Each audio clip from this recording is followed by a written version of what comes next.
50 jours après la Pâque, les fidèles chrétiens sont à nouveau au rendez-vous dans les temples et paroisses pour célébrer la Pentecôte. La Pentecôte marque la venue du Saint-Esprit promis par le Seigneur Jésus-Christ et répandu sur les apôtres. Pour les chrétiens, c'est la découverte de l'Esprit de Dieu donné en surabondance par le baptême. Cet esprit, donc, qui console, vivifie et fortifie. À la paroisse Saint-Mathias de Yopougon, comme à l'église Réveil de Siporès, les fidèles chrétiens sont invités à poser des actions de grâce. La Pentecôte, c'est la venue du Saint-Esprit.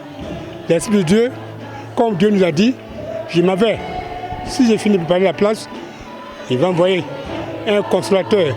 À l'église protestante baptiste œuvres et missions internationales dans la commune de Yopougon, les fidèles chrétiens ont également commémoré l'effusion du Saint-Esprit.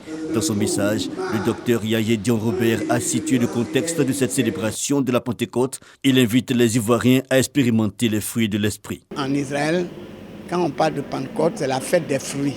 Le Saint-Esprit a été donné pour que nous portions le fruit de Dieu, que nous manifestions le caractère de Dieu. Je demande que toute la population ivoirienne comprenne que ce jour commémore le jour où Dieu donne son esprit. Prière d'adoration, louange, danse et obéissance aux principes divins témoignent la présence de l'Esprit Saint. Les fidèles chrétiens reçoivent des dons spirituels lors de la Pentecôte, notamment la sagesse, la connaissance et l'amour, sans oublier la crainte de Dieu, début de la sagesse.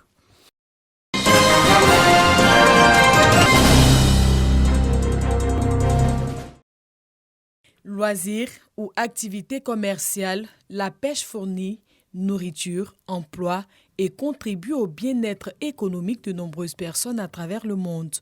Avec les pénuries alimentaires qui persistent, les produits issus de la pêche sont indispensables à la réalisation de la sécurité alimentaire. Mais hélas, ceux-ci sont en constant danger faute de la pêche illicite non déclarée et non réglementée, ce qui provoque un manque à gagner pour l'économie mondiale. Selon l'Organisation des Nations Unies pour l'alimentation et l'agriculture, la FAO, la pêche illégale, non déclarée et non réglementée serait responsable de la prise annuelle de 11 à 26 millions de tonnes de poissons, privant ainsi l'économie mondiale de 10 à 23 milliards de dollars. Et pourtant, près de 10% de la population mondiale dépend directement de la pêche pour ses moyens d'existence. Et pour de nombreux pays en développement, le poisson est la denrée alimentaire la plus commercialisée. La célébration de la Journée mondiale de lutte contre la pêche illicite non déclarée et non réglementée INN est l'occasion de tirer la sonnette d'alarme sur le danger que court le monde entier en matière de sécurité alimentaire, plus particulièrement en protéines animales. Le gouvernement, avec le concours des partenaires techniques et financiers, tels que l'Union européenne et la FAO, a pris des mesures énergiques et cohérentes pour lutter contre la pêche INN. Il s'agit, entre autres, de l'élaboration du plan national de lutte contre la pêche INN, de la ratification de l'accord sur les mesures du ressort de l'État de port et enfin de la mise en place du centre de surveillance des pêches doté de technologies satellitaires de suivi des navires de pêche. La FAO estime que 1 poisson pêché sur 5 provient de la pêche INN. Pour gagner cette bataille, le gouvernement sollicite donc l'implication de tous, notamment celle de la société civile qui devrait sensibiliser et former les citoyens et acteurs de la pêche afin que ceux-ci adoptent de bonnes pratiques.